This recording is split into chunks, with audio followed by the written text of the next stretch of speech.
बुझिहाल्यो एकछिनमा छोड न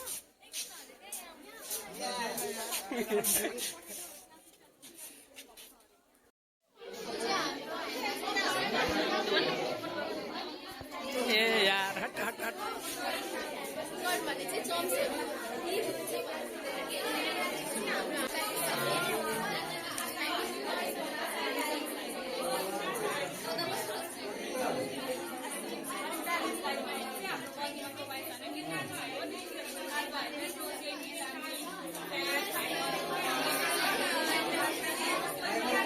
सागसब्जी हामीले 2 to 4 सर्भिङ खानुपर्ने हुन्छ अनि यसले चाहिँ हामीलाई रोगहरू बस्ने क्षमताहरू दिन्छ अनि डाइजेसनमा हेल्प गर्छ अनि घरमा रहेको छ केराको प्रोटिनहरू त मासुहरू पनि रहेको छ ओखरहरू रहेको छ अनि यो चाहिँ हाम्रो एमिनो फर्ममा चाहिँ एमिनो एसिडको फर्ममा चाहिँ हामीले अब्जर्भ हुन्छ हाम्रो बडीमा अनि यो चाहिँ हामीले 2 to 3 सर्भिङ खानुपर्ने हुन्छ पर डेमा अनि थर्डमा रहेको छ हाम्रो घिउहरू रहेको छ अलिक कमै मात्रामा खानुपर्छ धेरै खायो भने त फुड लाइन्छ ओबिसिटीहरू हुन्छ डिजिजहरू लाग्ने गर्छ डायबिटिजहरू हुन्छ सो यो चाहिँ हामीले 2 to 3 सर्भिङ मात्रै खानुपर्ने हुन्छ पर डे थ्याङ्क यू हामीले धेरै नराम्रो चिज खायो भने चाहिँ हामीले सोइलिङ हुनसक्छ अनि बिमार हुनसक्छ हाइपोथेसिस चाहिँ हामीले चाहिँ हामी हुनसक्छ धेरै प्रोटिन चाहिँ इन्टेक गऱ्यो भने चाहिँ हाम्रो यो किडनी दुख्छ अनि किडनीलाई चाहिँ अझै मोर ड्यामेज गर्न सक्छ जसले हाम्रो हाइपरटेन्सन भएको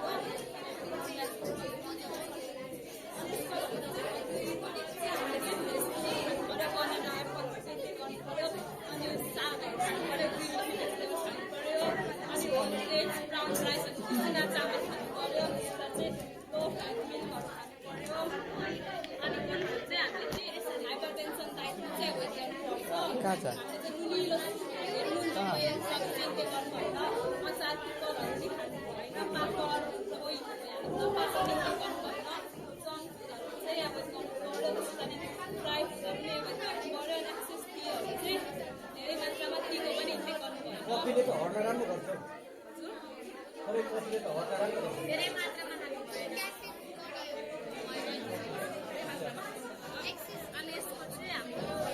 डाइट खानु हेल्दी डाइट खानु हामीले एक कपमा नानी पानी खानु पर्यो अनि एप्पलहरू चाहिँ एउटा उनले गर्दा पऱ्यो सर यहाँ मान्छेको यो फुटेर चाहिँ यस्तो हो अनि दुध खानु पर्यो हामीले ब्रेड चामल खानु पर्यो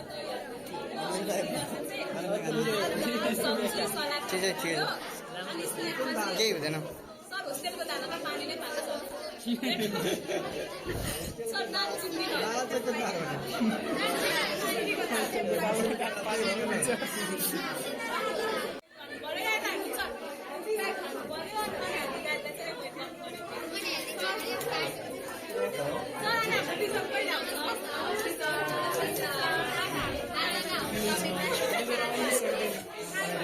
सिम्टम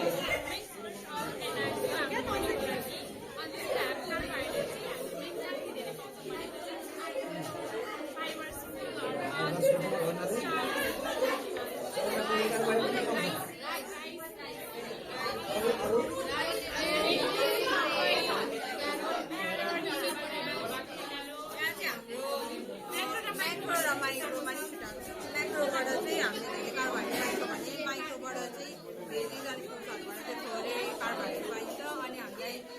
कार्बोहाइड्रेटको डिफिसियन्सी भयो भने चाहिँ stomach pain unexpected weight loss bad place dizziness अनि धेरै अनि मोर्सिङहरू पनि हुन्छ त्यसले चाहिँ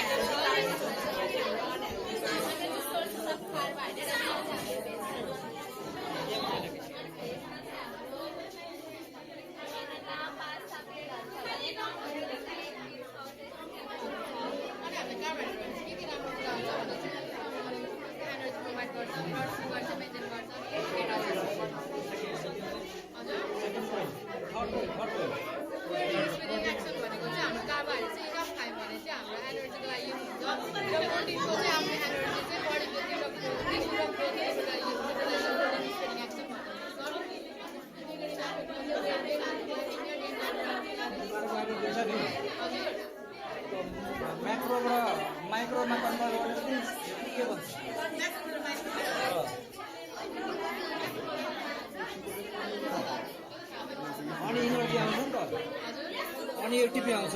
ग्लुकोजमा बनाउँछ भनेर पनि थाहा छ। एटिपी त आउनु पऱ्यो नि अनि इनर्जी आउँछ कि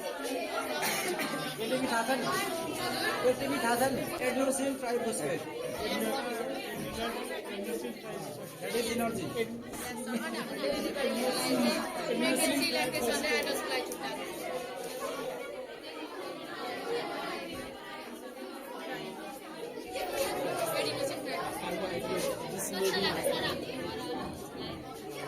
राम्रो मेरो गर्नुपर्छ धेरै छ नि हौ सबैले एकजनाले एउटा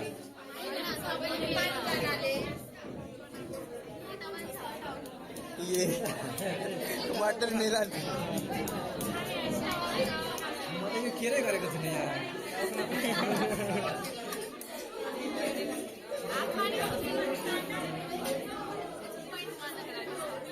यो हात तपाईँमा प्यासन पार्टलाई यो भन्नु पऱ्यो होइन मेन फोकस प्यासनमा हो नि र सबैजना आउनु भयो अहिले काठिनको बनाएको छैन अब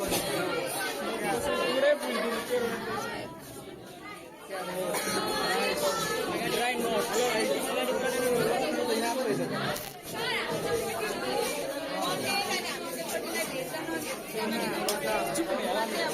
चना बदाम राजमा दाल यो कुराहरू खायो भने प्रोटिन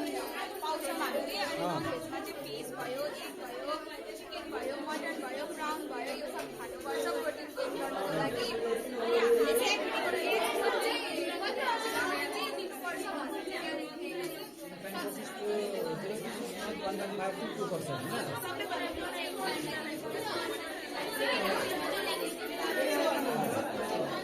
अनि यो चाहिँ हेल्दी प्रोटिन खाने बच्चा, यो चाहिँ अनहेल्दी खाने बच्चा हुँदै छ। मतलब सिक हुन्छ नि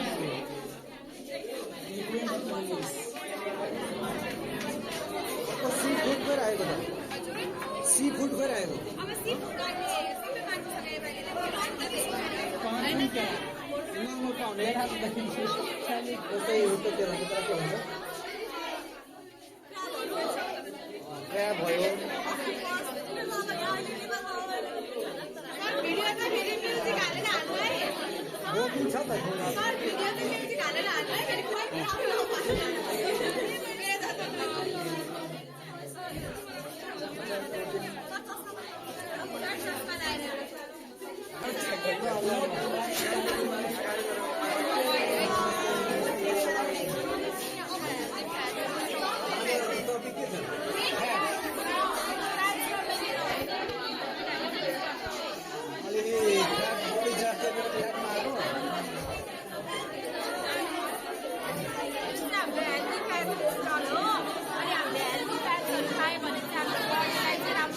एनर्जी प्रोभाइड गर्छ अनि अर्को भनेको चाहिँ हाम्रो हेयरहरूलाई राम्रो गर्छ, स्किनलाई राम्रो गर्छ अनि यसले चाहिँ हाम्रो भाइटल अर्गेनहरूलाई पनि प्रोटेक्ट गर्छ। अनि अनहेल्दी फ्याट्सहरू खायो भने चाहिँ हामीलाई लाइक यो चाहिँ हेल्दी हो कि हेल्दी हजुर हेल्दी हो कि हेल्दी हो हेल्दी फ्याट्स अनि यो चाहिँ हेल्दी फ्याट्स यो रियल छ यहाँ चाहिँ छैन। यो के हो चिया सिड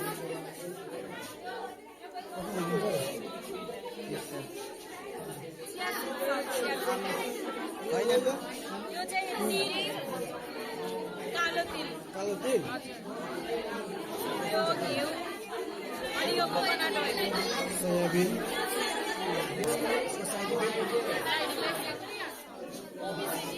ओबेसिटी हाइपरटेन्सन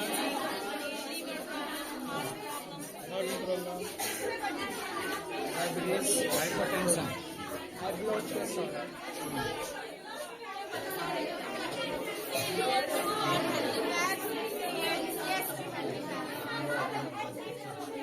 कति कति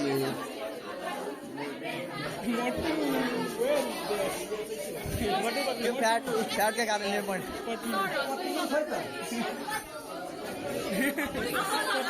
पत्लु उचाल्छ किन्ने हो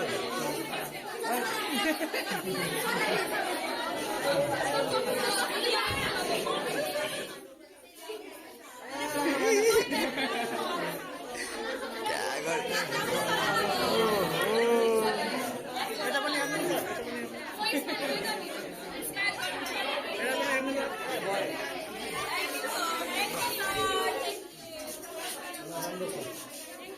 पत्नी पनि बनाउनु पर्छ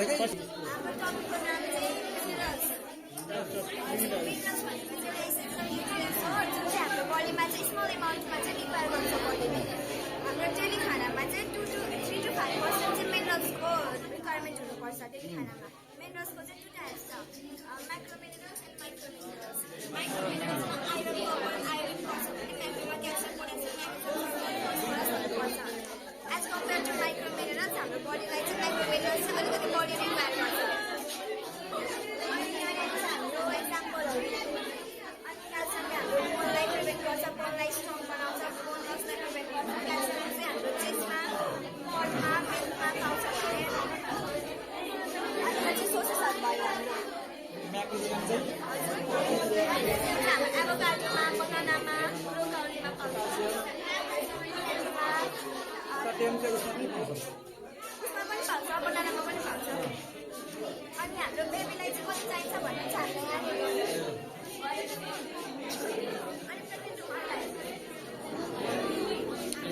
डेली बेसिसमा खाने हो भने 20% बडी चाहिँ प्रेग्नेन्सीलाई चाहिन्छ 20% त्यसमा पनि आइरन र क्याल्सियम चाहिँ बढी हुन्छ अनि हाम्रो एडल्टमा चाहिँ अनि आइरन चाहिँ मेलमा चाहिँ अलिकति लोमा चाहिन्छ एज कम्पेयर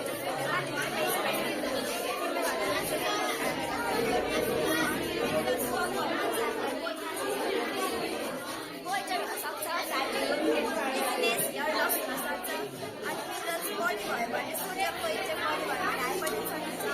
क्याल्सियमको इन्टेक बडी भयो भने किडनी स्टोन हुन्छ अनि पोटासियमको बडी भयो भने चाहिँ हामीलाई हाइपरक्यालेमिया पनि हुन्छ त्यस पछाडि हार्ट डिजिजहरू आर्थरोस्क्लेरोसिस स्टेनोसिस डिसलिपिडिया एमआई सबै हुन्छ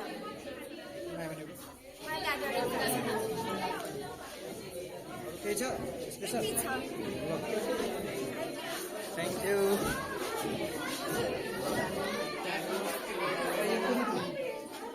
भिटामिन के भिटामिन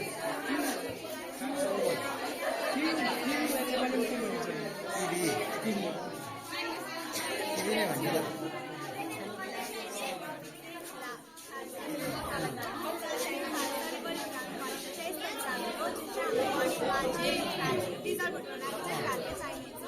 अनि यो चाहिँ हाम्रो लिभरमा गएर सिस्टम भएर बसेको छ अनि यसको टाइप्सहरू भनेको चाहिँ हाम्रो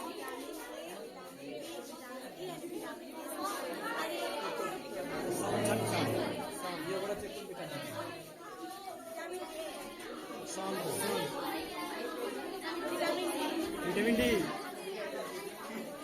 सनले भिटामिन डी दिन्छ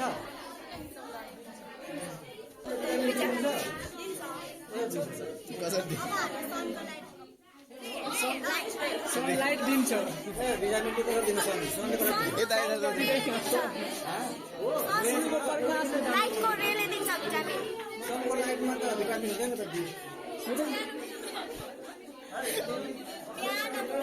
केमा दिन्छ नि सर ए दिमागमा यो सेट गर सनलाइटमा भिटामिन डी कसरी दिन्छ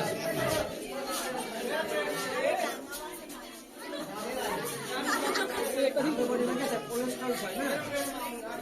सनलाइटले कोलेस्ट्रोल कन्भर्टिङ क्याल्सिफरमा कन्भर्ट हुन्छ भिटामिन डी सनलाइट के भयो माध्यम भयो यसलाई चाहिँ कन्भर्ट गर्नलाई हेल्प गर्छ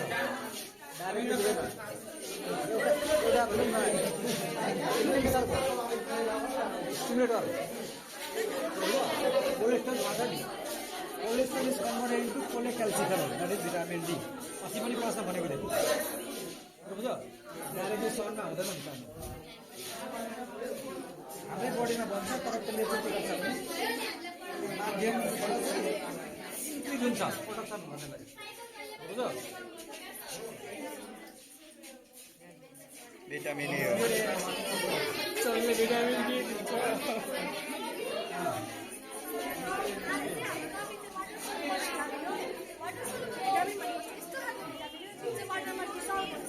हाम्रो बडीमा चाहिँ स्टोर हुँदैन त्यही भएर हामी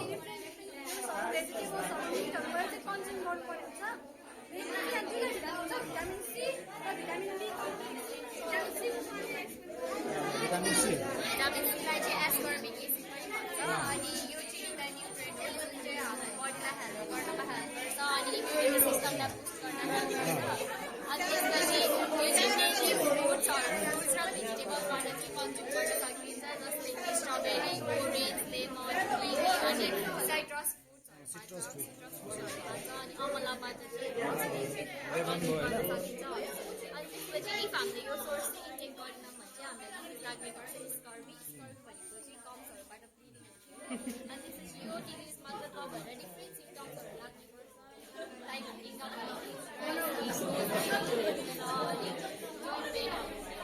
यसको बेनिफिट्स यो सोर्सको बेनिफिट्सहरू भनेको चाहिँ अनि हाम्रो स्किनहरूलाई चाहिँ हेल्दी राख्छ अनि उनीहरू चाहिँ फास्ट हुने गर्छ अनि सबभन्दा बढी एन्टिअक्सिडेन्ट कसले दिन्छ उनले पनि दिने हो सबै होइन एन्टिअक्सिडेन्ट के गर्छ क्यान्सरबाट पनि बचाउँछ हो कि होइन क्यान्सरबाट बचाउँछ एन्टिअक्सिडेन्टले अरू के गर्छ म्याच्युरिटी पनि घटाउँछ म्याच्युरिटी घटाउँछ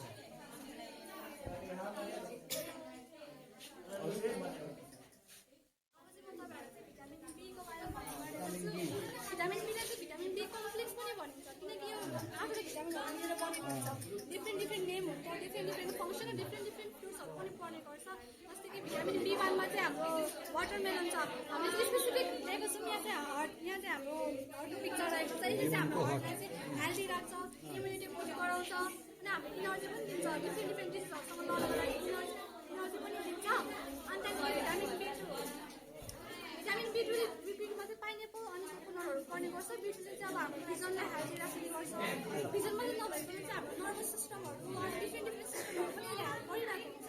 अनि त्यहाँदेखि भिटामिन बी3 जस्तै चाहिँ नियासिन पनि भन्नु हुन्छ यसमा चाहिँ अब मसरुमहरू भयो डिफ्रेन्ट अब चाहिँ हरियो सागपातहरू पनि पर्छ यसमा यसले चाहिँ हाम्रो स्किनलाई ब्राइट गराउने गर्छ अनि डाइजेसनलाई हेल्प गर्ने गर्छ as well as nervous system पनि यसले इन्डाइरेक्टली पनि हेल्प गरिरहेको हुन्छ अनि भिटामिन बी5मा कम्प्लेक्स पर्छ र भिटामिन बी5मा चाहिँ हामीले चाहिँ यसले चाहिँ हाम्रो रेड ब्लड सेललाई पनि प्रोड्युस गर्न हेल्प गर्ने गर्छ नर्भस सिस्टमलाई पनि हेल्प गर्ने भइहाल्छ डाइजेसनमा पनि हेल्प गर्ने भइहाल्छ त्यसमा चाहिँ अरू भनेको हाम्रो स्किनहरू हेयरहरू पनि हेल्दी राख्ने गर्छ यस्तै अनि त्यहाँदेखि भिटामिन बी6मा चाहिँ हाम्रो फिसहरू भयो बनानाहरू पर्छ भिटामिन बी6को चाहिँ यहाँ रहेको छ हाम्रो चाहिँ इम्युनिटी चाहिँ गेन गराउँछ हाम्रो त्यो भाइरसहरू ब्याक्टेरिया डिफ्रेन्ट डिजिजहरूबाट लाग्नेबाट चाहिँ हाम्रो डिपेन्ड गराउँछ अनि त्यहाँदेखि चाहिँ हाम्रो भिटामिन बी7मा जसमा चाहिँ अन्डाहरू पर्ने गर्छ भिटामिन बी7मा चाहिँ अब यहाँ हामीले चाहिँ प्रेग्नेन्ट वुमेन छ जुन प्रेग्नेन्ट वुमेन छ फिटसलाई पनि हेल्प गर्छ अनि प्रेग्नेन्ट वुमेन आफू पनि हेल्प गर्छ यहाँबाट अनि यसले पनि अरूले जस्तो यसले पनि डाइजेसनमा हेल्प गर्ने गर्छ नर्भस सिस्टम पनि हेल्प गर्ने गर्छ अनि मेटाबोलिजम पनि हेल्प गर्ने गर्छ अनि भिटामिन बी9 फोलिक एसिड पनि भन्छ अब यसको सेल डिभिजनमा हेल्प गर्छ सेल डिभिजनमा हेल्प गरेपछि ग्रोथ डेभलपमेन्ट हुने भयो अनि डिएनए र आरएनए पनि प्रोडक्सन गर्ने गर्छ यसले अनि त्यहाँदेखि भिटामिन बी12 कोबालामिन भनेको हुन्छ यसले चाहिँ मेनली भनेको हाम्रो नर्भस सिस्टमलाई चाहिँ हेल्दी गर्ने गर्छ त्यही भएर यसको डेफिसियन्सी भएर चाहिँ नर्भस सिस्टममा अल्टरेसन हुने अनि मेन्टल हेल्थमा चाहिँ अल्टरेसन आउने गर्छ अनि यसको डिफ्रेन्ट साइन एन्ड सिम्टम्सहरू जस्तै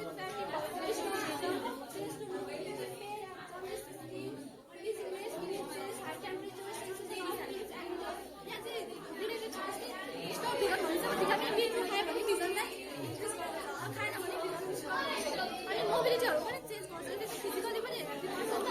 अनि पेन येलो जन्डिस भनेको चाहिँ अब यसले चाहिँ स्किनलाई हेल्प गर्छ भनेपछि हामी नियासिनले अब यो खाएन भने चाहिँ हाम्रो स्किनमा चाहिँ के हुन्छ त अब येलो डिस्कलरेसन हुने जन्डिस स्किन हुन्छ अनि डिजिनेस भनेको चाहिँ अब भिटामिन बी12ले चाहिँ नर्भस सिस्टममा हेल्प गर्ने भयो अनि नर्भस सिस्टममा अल्टरेसन आयो भने डिजिनेसहरू हुने मेन्टल अल्टरेसनहरू हुने हुन्छ नि त जस्तै कि मुड चेन्जहरू पनि हुन्छ हाई टेम्परेचर हुने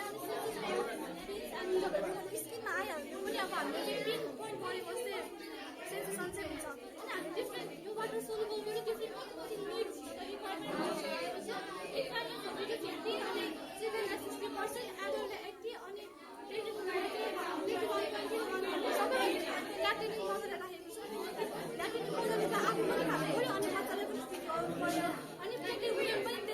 फिटर्सलाई पनि हेल्प राख्नु पऱ्यो आफूले हेल्प राख्नु पऱ्यो अनि इन्फ्यान्टको चाहिँ रिक्वायरमेन्ट हुन्छ तर उनीहरू चाहिँ 40 to 60% भयो भने पनि उनीहरूको लागि इनफ हुन्छ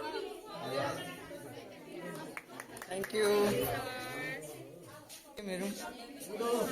लुडो 4-5